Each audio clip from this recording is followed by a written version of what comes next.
carteiras, com giz na mão e com um quadro à sua disposição. Não.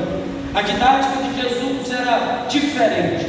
As lições de vida eram para ser aplicada no cotidiano da sociedade. Sendo que não existia um ambiente específico para que Jesus viesse introduzir algum tipo de lição. Poderia ser numa relva plana, dentro de um barco, na beira de uma praia, em uma elevação montanhosa e até mesmo dentro de casas. Isso mesmo, dentro de casas. Jesus entrou aproximadamente dentro de 12 casas, isso registrados biblicamente. E em cada casa que Jesus entrou, ele fez questão de deixar uma lição evidente. Por exemplo, a Bíblia diz que Jesus, ele quis entrar na casa de Zaqueu. Foi voluntário este desejo. Quando ele entra na casa de Zaqueu, tem muita gente do lado de fora questionando como pode ele se dizendo ser filho de Deus e sentando na mesa de um pecador, de um publicano, de um cobrador de impostos. Só que de repente Zaqueu é tomado por um sentimento de arrependimento, e aonde existe arrependimento, a salvação está presente. E Zaqueu resolve declarar que se defraudou alguém, ele está decidido a restituir quadriplicadamente de todo o prejuízo que ele causou. Quando ele declara isso, Jesus identifica arrependimento e diz: hoje veio salvação a esta casa. Só que, enquanto muitos do lado de fora não aceitavam a ideia de Jesus estar ali, salvando o pecador, a lição que Jesus deixa na casa de Zaqueu é a seguinte: ele salva quem ele quer e na hora que ele quiser. Um outro episódio de Jesus dentro de uma casa está em Lucas 7,36, na casa de um fariseu chamado Simão. Existia uma liturgia para se recepcionar o visitante. Lavava-se os pés, secava-se os pés, dava-se um beijo na bochecha, chamado de ósculo santo. Depois derramava azeite na cabeça e conduzia o visitante até a mesa para poder banquetear. Só que, de acordo com aquele relato, o Simão fariseu não recebeu Jesus conforme o protocolo e a tradição ordenavam. Mas você acha que Jesus vai ficar sem ser servido num ambiente onde tem pessoas que podem servir e não querem? Não. De repente, uma mulher pecadora. Por que pecadora? Porque vivia na prática do pecado. Tem a notícia de que Jesus está ali, e de repente ela pega o perfume mais caro que tem e acessa aquela casa e vai para os pés de Jesus, chorar, beijar, se derramar e o adorar. Só que enquanto ela faz isso, Simão fariseu está julgando ela, está julgando Jesus, está dizendo: se esse fosse profeta, ia saber o nível de pecadora que está aos seus pés. Naquele momento, Jesus, que conhecia a mente e o coração, vai contar uma parábola sobre perdão. E ele vai dizer: sabe por que essa mulher muito está me amando? Porque ela sentiu muito do meu perdão na sua alma. Então observe, qual é a lição que Jesus vai deixar na casa de Simão o fariseu? Ele perdoa quem ele quer e na hora que ele quiser. É claro que eu não vou citar as 12 casas nem as 12 lições, mas para encerrar o quadro das exemplificações, eu quero me ater só apenas mais uma.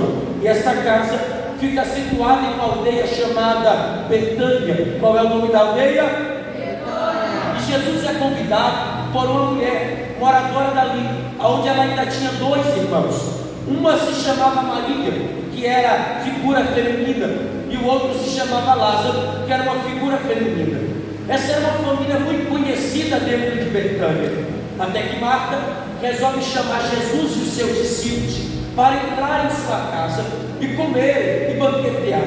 Logo, quando Jesus entra na casa de Marta, Maria e Lázaro, automaticamente Maria vai para os pés de Jesus, enquanto Marta está servindo Jesus e os seus discípulos. Só que ela é tomada por um sentimento estranho, e eu não sei descrever qual seja, de tal maneira que ela chega para Jesus e diz: mestre, o senhor não se sente incomodado de me ver aqui servindo sozinha, enquanto a minha irmã fica aí aos teus pés?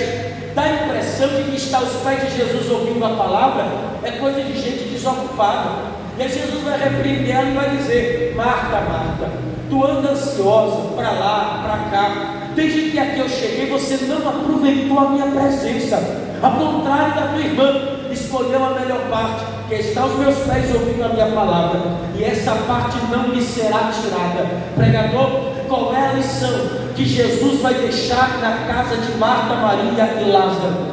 Aprenda a administrar o seu tempo. Quando for hora de cuidar das coisas de casa, cuide das coisas de casa.